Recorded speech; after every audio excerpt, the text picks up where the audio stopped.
Baik, Assalamualaikum warahmatullahi wabarakatuh. Perkenalkan, nama saya David Agung Pamungkas. Saya salah satu mahasiswa PPGI Prajabatan atau calon guru gelombang 2 tahun 2024 di Universitas Veteran Bangun Nusantara Sukoharjo. Saya menempuh prodi bimbingan dan konseling. Selanjutnya pada video kali ini saya akan mempresentasikan dan menjelaskan hasil dari ujian tengah semester 1 mengenai mata kuliah pemahaman peserta didik dan pembelajarannya. Pada slide pertama yaitu ada analisis RPL, yaitu sebelum dimodifikasi ada beberapa slide, yaitu 3 slide, dan ada beberapa hasil yang sudah saya analisis RPL-nya.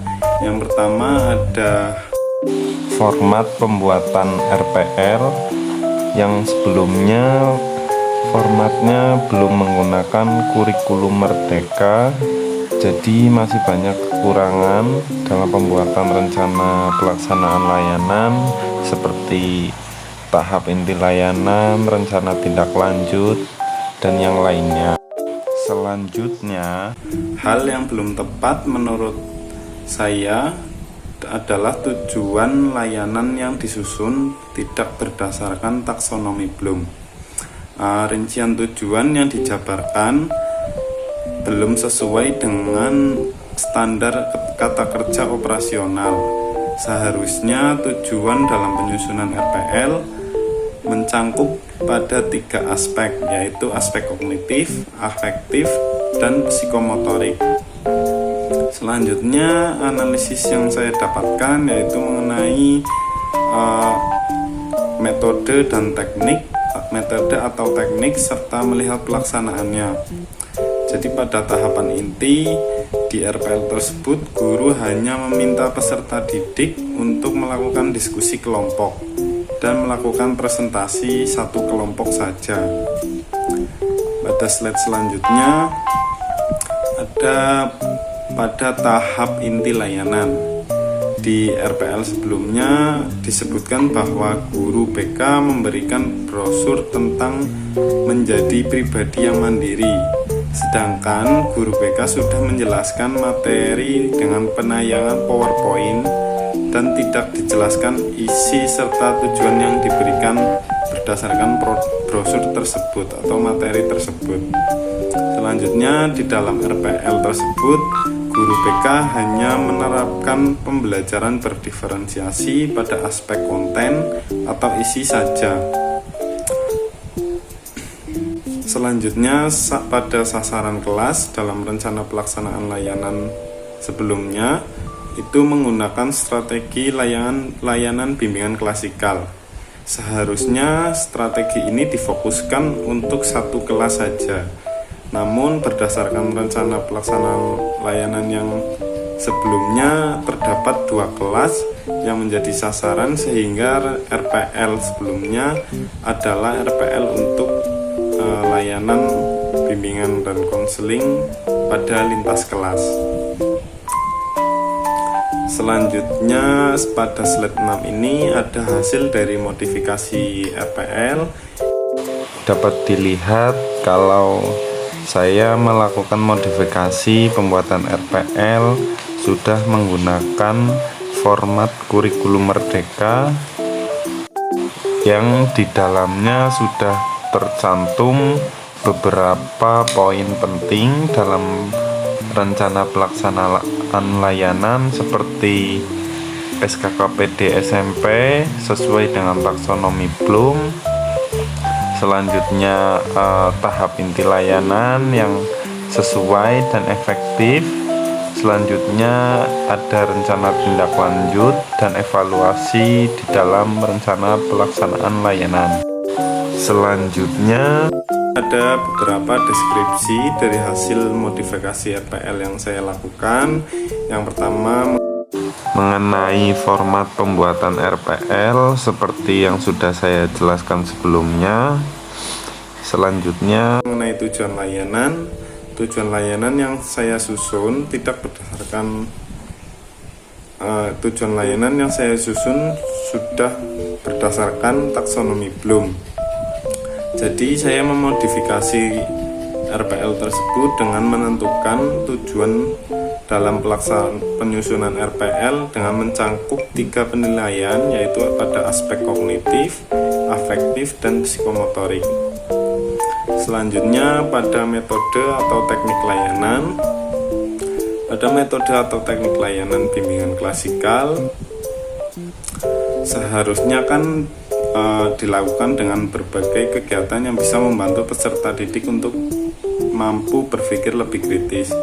Jadi saya menerapkan metode lain yang dapat dilakukan, yaitu menggunakan problem based learning dan project based learning dan juga discovery learning atau metode lain yang lebih variatif.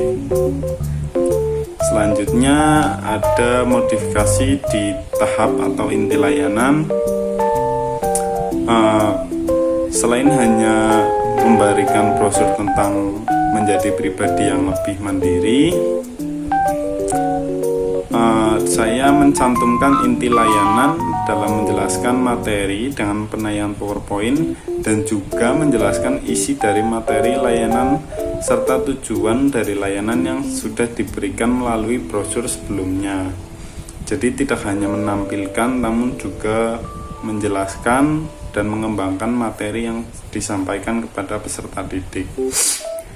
Selanjutnya pada pembelajaran diferensiasi, jadi di dalam RPL guru BK hanya menerapkan pembelajaran berdiferensiasi pada aspek konten atau isi. Selanjutnya saya memodifikasi terkait pembelajaran berdiferensiasi dengan menerapkan aspek lain seperti proses, konten, produk, dan lingkungan belajar. Terlebih materi yang disampaikan berkaitan dengan kemandirian, di mana sikap mandiri peserta didik dapat dimunculkan dengan pemberian proyek serta mandiri. Selanjutnya ada rencana tindak lanjut. Jadi pada RPL sebelumnya belum dicantumkan rencana tindak lanjut layanan. Sedangkan tindak lanjut merupakan hal yang penting yang harus ada di dalam rencana pelaksanaan layanan sebagai bentuk respon guru BK terhadap hasil layanan yang dilakukan. Maka RPL dimodifikasi dengan membuat rencana tindak lanjut untuk menindaklanjuti kebutuhan yang sedang dirasakan oleh peserta didik secara mendalam. Kemudian pada sasaran kelas, jadi sasaran kelas harusnya dikhususkan untuk satu kelas saja untuk bimbingan klasikal. Jadi saya memodifikasi RPL tersebut dengan menentukan salah satu sasaran kelas guna diberikan layanan bimbingan klasikal menggunakan RPL dan materi yang sudah ditentukan. Selanjutnya dari hasil modifikasi RPL, saya dapat menyimpulkan bahwa menurut saya masih banyak beberapa hal yang masih kurang tepat untuk melaksanakan layanan menggunakan RPL tersebut, seperti format RPL, tujuan layanan, metode pelaksanaan, tahap inti layanan, dan rencana tindak lanjut, dan juga evaluasi. Namun bukan berarti RPL yang sudah disusun tersebut salah. Hanya saja menurut saya masih ada beberapa hal yang patut untuk ditambahkan sehingga RPL tersebut dapat digunakan oleh guru bimbingan dan konseling melaksanakan rencana pelaksanaan layanan dengan baik dan efektif. Sekian, terima kasih dari saya. Apabila ada salah kata atau pengucapan saya mohon maaf. Wassalamualaikum warahmatullahi wabarakatuh.